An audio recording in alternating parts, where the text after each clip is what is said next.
हारना इन लोग का निश्चिंत है, मालूम है कि ये हारेंगे, तो हारने के बाद कुछ रहना नहीं चाहिए डॉक्यूमेंट। धर्मनिरपेक्ष इसलिए बना था ना कि भाई आप प्रोटेक्शन मतलब बराबरी रहे सब। लेकिन अगर धर्मनिरपेक्ष के नाम पर कोई प्रोटेक्शन के बदले कुछ और दिया जा रहा है तो गलत है। आप खुद ही नहीं पढ़े तो आप कलम का क्या वैल्यू जानिएगा। गरीब का बच्चा है वो भैंस पर पढ़ करके जाके पढ़ाई करे, तो आप तो उनको ही इसी तरह की मानसिकता में दिलाना चाहते थे।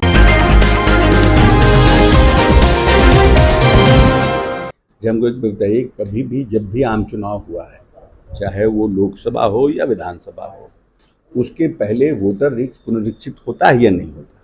हर बार होता है, क्योंकि जब जब आम चुनाव होता है बहुत से लोग दिवंगत हो जाते हैं और बहुत से नो वोटर ऐड होते हैं जिनकी उम्र 18 साल हो जाती है, तो उसके समय में हर समय पुनरीक्षित होता है वोटर लिस्ट। ये कोई पहली बार तो नहीं हो रहा है। लेकिन इस बार इलेक्शन कमीशन ने कहा है कि आप सिर्फ आधार कार्ड बेस्ड नहीं होना चाहिए, आपका एज स्पेसिफाई होना चाहिए, बर्थ सर्टिफिकेट होना चाहिए, सो दैट कि आपका जन्म का उम्र क्या है। क्योंकि हम पहले वोटर लिस्ट में 18 साल लिख देते थे, आधार कार्ड दे देते तो मान लिया जाता था।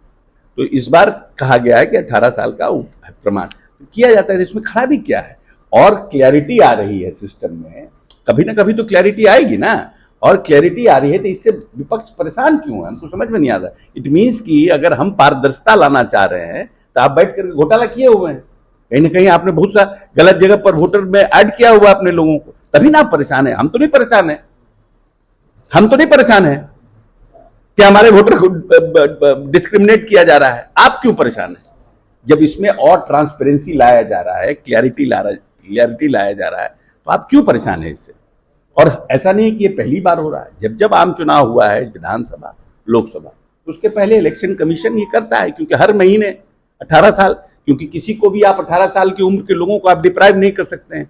चांस देता है इलेक्शन कमीशन कि आप ऐड करिए। बहुत से लोग दिवंगत हो जाते हैं, उनको चांस देता है कि आप डिलीट कर लीजिए। तो ये तो प्रोसेस है। हारना इन लोग का निश्चिंत है, मालूम है कि ये हारेंगे, तो हारने के बाद कुछ रहना नहीं चाहिए डॉक्यूमेंट। तो कह रहे हैं कि भाई हम तो पहले भी कहते हैं वोटर लिस्ट पुनरीक्षित कर रहे हैं, ये कर रहे हैं, वो कर रहे हैं, इसलिए और अपना रोने का पहले से आधार बना रहे हैं। उनका आरोप जैसे कोई संगीत जब समारोह होता है, देखते हैं ना, तबला सितार सब लोग पहले से ट्यून करता है, तब हमारे जो आते हैं फिर वो राग बजाते हैं, वो सब टन टन टन टन करता है। ये वही सब है, अपना रोने का पूरा इंडिया गठबंधन जो है ये पूरा अपना तारतम बना रहा है। लेकिन उन नेता प्रतिपक्ष का आरोप यह है कि लोकसभा चुनाव जो है इसी वोटर लिस्ट पे हुआ, तो उस समय क्यों नहीं स्टार्ट कर दिया? उनने लोकसभा, अब क्योंकि बारिश का मौसम है, 75% एरिया बाढ़ से घिरा हुआ रहता है, इसमें कैसे पुनरीक्षण होगा? ये काम इलेक्शन कमीशन का है ना। It is the responsibility of election commission, it is not responsibility of political party कि कैसे होगा क्या होगा। You can raise your voice, you can tell to the election commission that these are the issues, but how the election commission will rectify it, it is his jurisdiction, he will do it। करें ये साजिश है, NDA को फायदा पहुंचा बोल तो दिया, अब हम कितना एक्सप्लेन तो कर दिए ना। सब रोने का पहले का अपना तारतम बना रहे हैं। जब आरएसएस के एक महासचिव हैं दत्ता राय होसबले, उनका कहना है कि संविधान से धर्मनिरपेक्ष और समाजवाद सबको हटा देना चाहिए। इसमें बहुत हल्ला मचा हुआ है। राहुल गांधी से लेकर लालू यादव तक ने इस पर प्रतिक्रिया दी है। देखिए, धर्मनिरपेक्ष का क्या मतलब है कि हम लोग जब पढ़ते हैं, अपना ओथ भी एमएलए एमपी होने पर लिया जाता है, तो हम लोग संविधान के प्रति अपनी आस्था व्यक्त करते हैं जो संविधान में लिखा है। धर्मनिरपेक्ष माना है किसी भी धर्म के प्रति हम अपनी इंक्लिनेशन नहीं देंगे, हम उसके प्रति राग द्वेष नहीं रखेंगे। यही हमारा है ना बेसिकली, हमारा संविधान का और जो हमारा थॉट प्रोसेस है। अब धर्मनिरपेक्ष की आड़ में अगर किसी को प्रोटेक्शन दिया जा रहा है और किसी एक को प्रताड़ित किया जा रहा है, तो that is also not true. धर्मनिरपेक्ष इसलिए बना था ना कि भाई आप प्रोटेक्शन मतलब बराबरी रहे सबको।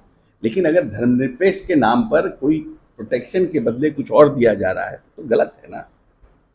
ही मीन टू से दैट, जितना हम समझ पाए हैं वो ये इनका मतलब इनका ये है कि हम ना मुस्लिम के अगेंस्ट में है, ना हिंदू के अगेंस्ट में है, ना सिख के अगेंस्ट में, ना ईसाई के अगेंस्ट, सबको बराबर मिलना चाहिए। लेकिन कुछ लोग उसके आड़ में, अब जैसे SC ST act, being SC मैं कह रहा हूँ इस देश में 2 एक्ट सरकार ने जो लाया, एक SC/ST एक्ट और एक डाउरी एक्ट, पूरा मिसयूज हुआ, पूरा मिसयूज करते हैं लोग। फिर बाद में सुप्रीम कोर्ट ने इंटरवेन करना पड़ा, फिर उसमें SC/ST एक्ट में बहुत से रेक्टिफिकेशन हुए, डाउरी एक्ट में रेक्टिफिकेशन हुआ। तो ये मिसयूज ऑफ एक्ट भी नहीं होना चाहिए, मिसयूज ऑफ जिसको आप प्रोटेक्शन दे रहे हैं उसका मिसयूज भी नहीं होना चाहिए।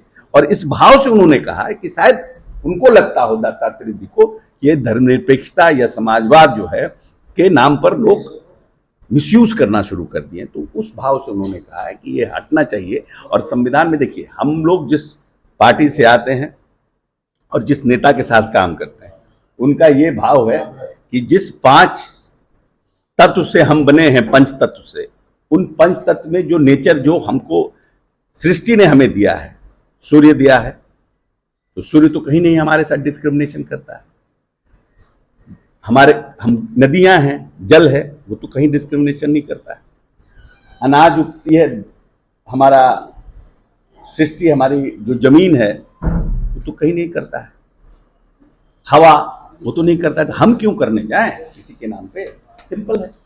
जैसे चुनाव में है, सब लोग अपने दाव खेलना सुनते हैं। आज विपक्ष का कहना है कि उनके पास कोई रोड मैप नहीं है, कोई विजन नहीं है। इनके पास, एनडीए के पास, मेरे पास रोड मैप है। और हम किनके पास रोड मैप है? तलवार बांट रहे हो, कलम बांट रहे हैं। तलवार कौन बांट रहा है? तलवार आप बांट रहे हैं, मुखिया को, सरपंच। अच्छा, एक बात बताइए कि जिस विपक्ष के नेता के पास ये भी डेटा नहीं है कि सभी लोगों को हम दे रहे हैं तो उसमें कितना मिला, ये निर्णय कब का है, ये भी तो जनता को बताइए ना कि ये निर्णय कब का है और किन परिस्थितियों में निर्णय लिया गया था। कि पंचायत के जो हमारे प्रतिनिधि हैं, मुखिया हैं, उनको हम, क्योंकि इन लोगों के संगठन ने बॉडीगार्ड मांगा था, सरकार ने कहा कि इतने अंगरक्षक देना संभव नहीं है। जिनके ऊपर खतरा है या जिनके ऊपर समस्याएं हैं या जिनके ऊपर कुछ दिक्कतें हैं, उसको DM SP अपनी कमेटी में निर्णय करके लाइसेंस देने के लिए स्वतंत्र है। तो ऐसे तो आम आदमी के लिए भी स्वतंत्र है। लेकिन ये बताइए ना, आखिर में उतने इस पॉलिसी से कितने को लाइसेंस मिला? इज दैट कि government has given license to everybody? जो पक्ष ये तो सिर्फ भ्रम पैदा कर रहे हैं ना, भ्रम पैदा कर रहे हैं कि हम कलम बांटते हैं। अरे आप कलम बांटते हैं तो कलम बांटने वाला को कलम का पता भी तो होना चाहिए। ये कलम का पता ही नहीं है आपको, आप खुद ही नहीं पढ़े तो आप कलम का क्या वैल्यू जानिएगा?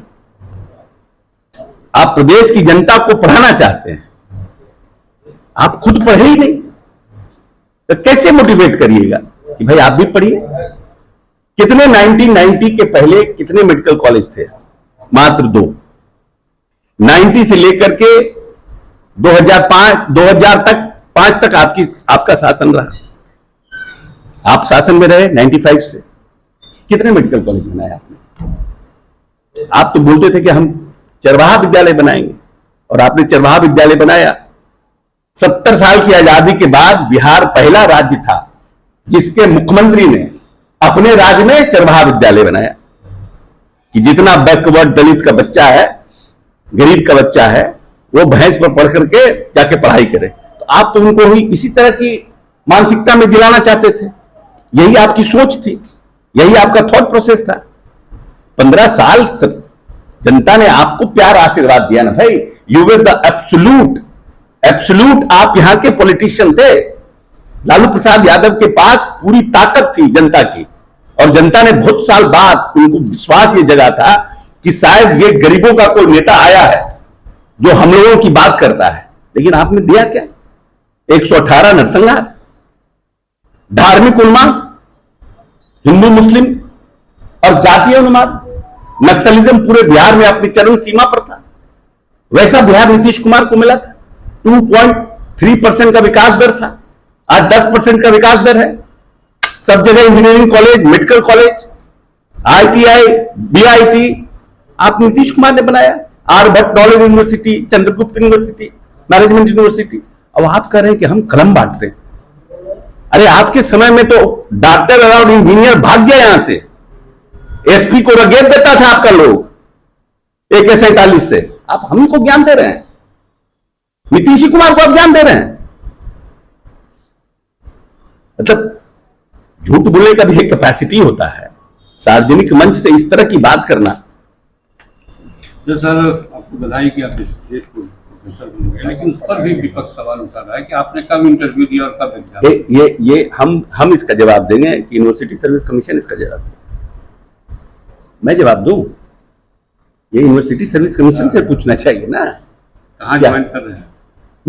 पहला प्रश्न का आपका जवाब ये यूनिवर्सिटी सर्विस कमीशन जवाब देगा। कुछ लोग व्याकुल भारत है, उनको मीडिया में छपास की बीमारी है।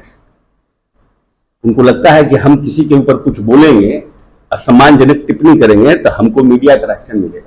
तो ऐसे लोगों को, ऐसी राजनीति उन्हीं को मुबारक।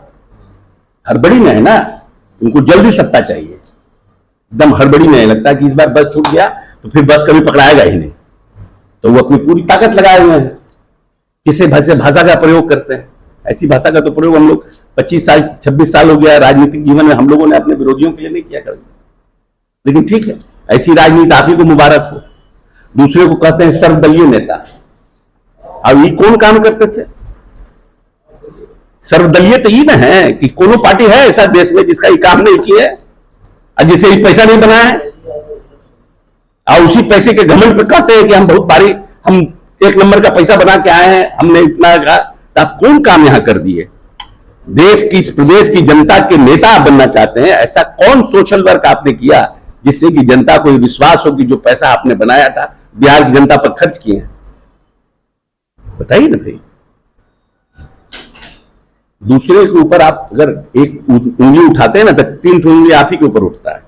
तो ये भी जनता समझती है। कहाँ ज्वाइन कर रहे हैं? यूनिवर्सिटी, जहां यूनिवर्सिटी देगा यूनिवर्सिटी सर्विस कमीशन, वहां ज्वाइन कीजिएगा।